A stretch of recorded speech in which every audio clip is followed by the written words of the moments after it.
नमस्कार, मैं हूं कुमार अनिल और फ़कीरी के किस्से इस यूट्यूब चैनल में आपका स्वागत है। मैं आज फिर आपके लिए एक बहुत ही प्रेरक, ज़रूरी कहानी लेके आया हूं। हम सब देखिए एक रेस में शामिल हैं। जीवन को एक रेस मान लिया है हमने। कोई परीक्षा की रेस में है, कोई जॉब में रेस में है, कोई बिज़नेस में है तो वहाँ भी एक रेस है। तो रेस में अगर सफल हो गए तो क्या होता है? और असफल हो गए तो क्या होता है? ऐसे ही एक सम्राट जो है वो लगातार 3 बार युद्ध हार गया, युद्ध में पराजित हो गया, एक नौजवान से हार गया। तो उसके बाद बुद्ध ने क्या कहा? बहुत इंपॉर्टेंट कहानी है और बहुत मदद देने वाली कहानी है ये जीवन में। तो आइए मैं कहानी की शुरुआत करूं उससे पहले एक छोटी-सी अपील है कि ये ऐसी कहानियाँ बहुत ज़रूरी हैं हमारे लिए। इसीलिए इस वीडियो को लाइक और अपने दोस्तों के साथ शेयर करिएगा। हो सके तो चैनल को भी सब्सक्राइब कर लीजिए। तो आइए अब हम कहानी की शुरुआत करते हैं। ये कहानी भी ओशो ने सुनाई है। तो हुआ ये कि बहुत पहले की बात है, कौशल नरेश प्रसेनजीत काशी के लिए अजात शत्रु से युद्ध करने में 3 बार हार गया। वह बहुत चिंतित रहने लगा। उसके पास कोई कमी नहीं थी। बड़ा राज्य था उसके पास, कौशल का पूरा राज्य उसके पास था, लेकिन काशी खटकती थी। काशी पर किसी और का कब्जा, यह खटकता था। उसके अपने कब्जे में बहुत कुछ था, लेकिन जो दूसरे के कब्जे में था, वह खटकता था। 3 बार उसने हमला किया काशी पर और तीनों बार हार गया।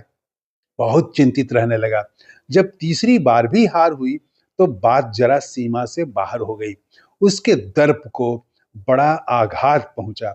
वह सोचने लगा, मैं इस दुधमुहे लड़के को भी नहीं हरा सका। ऐसे मेरे जीवन से क्या है? क्या अब जीने में क्या फायदा है? और अजात शत्रु अभी लड़का ही था, अभी उसकी कोई खास उम्र भी नहीं थी और उस लड़के से बार बार हार जाना बहुत पीड़ादायी हो गई सम्राट के लिए। तो उसने सोचा, मैं इस दुधमुहे लड़के को भी न हरा सका तो फिर मेरे ऐसे जीने का क्या लाभ है? इससे तो मौत ही भली है। ऐसा सोचकर वह खाना पीना छोड़कर बिछावन पर लेट गया। लेकिन तब भी नींद कहाँ आए, शांति कहाँ मिले? ऐसे कहीं शांति मिलती है? ऐसे कहीं नींद आती है? आत्मघात करने को उत्सुक आदमी कहाँ शांत हो सकता है? उसकी नींद भी खो गई। वह करीब करीब विक्षिप्त हो गया। यह असह्य दुख में डूब गया। भिक्षुओं ने इस बात को भगवान से कहा। बहुत दिन से प्रसेनजीत आया नहीं तो भिक्षु चिंतित हुए। कभी कभी भगवान को सुनने आता था, सुनकर भी कहाँ लोग सुनते हैं।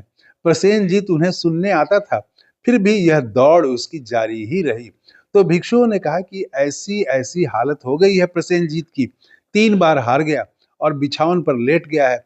न खाता है, न पीता है, न सोता है, न जगता है, पागल जैसा हो गया है। भगवान बोले, भिक्षुओं, न जीत में सुख है न हार में, क्योंकि दोनों में उत्तेजना है और उत्तेजना में कहाँ शांति, कहाँ सुख। व्यक्ति जीतते हुए बैर को उत्पन्न करता है, दुश्मन बनाता है और हारा हुआ भी सुख से सो नहीं सकता।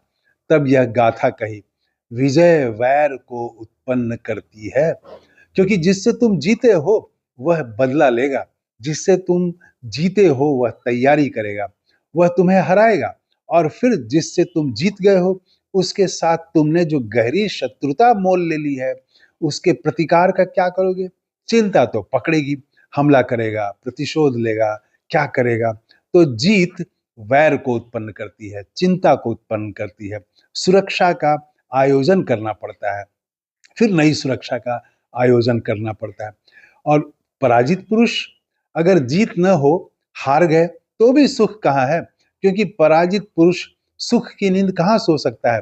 जागने में बेचैन की हार गया, दर्प टूट गया, अहंकार खंडित हो गया और नींद में भी बेचैन, करवटें बदलता है। सुख की नींद कहाँ है? दुख की नींद सोता है। नींद तक में दुख, नींद तक में सुख छिन जाता है। नींद में जो प्राकृतिक सुख है, पशुओं को भी वो सुख मिलता है, लेकिन साधारण आदमियों को भी जो सुख मिलता है वो इस हार जाने वाले के पास नहीं मिलता। नींद में भी वो दुख का स्वप्न देखता है, वही छायाएं जिससे हार गया है, विकराल हो होकर सपने में भी प्रकट होती है, कैसे हार गया। लेकिन जो उपशांत है वह जय और पराजय को छोड़कर सुख की नींद सोता है। उपशांत, उपशांत शब्द बहुत महत्वपूर्ण है। उपशांत का अर्थ होता है जिसके जीवन में कोई उत्तेजना न रही, जब न जीत की इच्छा है न हार हो जाए तो कुछ परेशानी। जीत की इच्छा छोड़ दी जिसने, और अगर हार भी हो जाए तो उसे परम भाव से स्वीकार कर लिया जिसने, ऐसा व्यक्ति ही उपशांत कहलाता है। और उपशांत ही आनंदित होता है। तो जीत के लिए बहुत छटपटाइए मत, और हार भी हो जाए तो भी उसको नॉर्मल लीजिए। तो ये सबसे पहले है कि जीत के लिए एकदम से सिर्फ जीत जीत जीत, ये जो रटाया जाता है ना, ये इतना कर दिया जाता है कि उसके बाद अगर हार हो गई तो आदमी तो विक्षिप्त हो ही जाएगा, वो आत्मघात करेगा, अपने शरीर का नुकसान करेगा वो। तो इसीलिए जीत के लिए पागल नहीं होना चाहिए, और अगर हार भी गए तो कोई बात नहीं, फिर प्रयास करेंगे, फिर प्रयास करेंगे। तो ये जीवन के प्रति एक रुख होना चाहिए। बुद्ध ने ये कहा कि इसी से शांति मिलती है और इसी में सफलता है। तो सफलता और जीत की परिभाषा पर जो आपने बना रखी है, उस पर एक बार फिर से विचार करने की जरूरत है। तो ये कहानी और उसका निष्कर्ष है आज। तो अगर ये कहानी लगता है आपको ये ज़रूरी है आज के सब लोगों के लिए, हम सब के लिए, तो इसको अपने दोस्तों के साथ शेयर करिए और लाइक करिए, और इस चैनल को फ़कीरी के किस्से, इसको ज़रूर सब्सक्राइब कर लीजिए। थैंक यू, धन्यवाद, जय हिंद।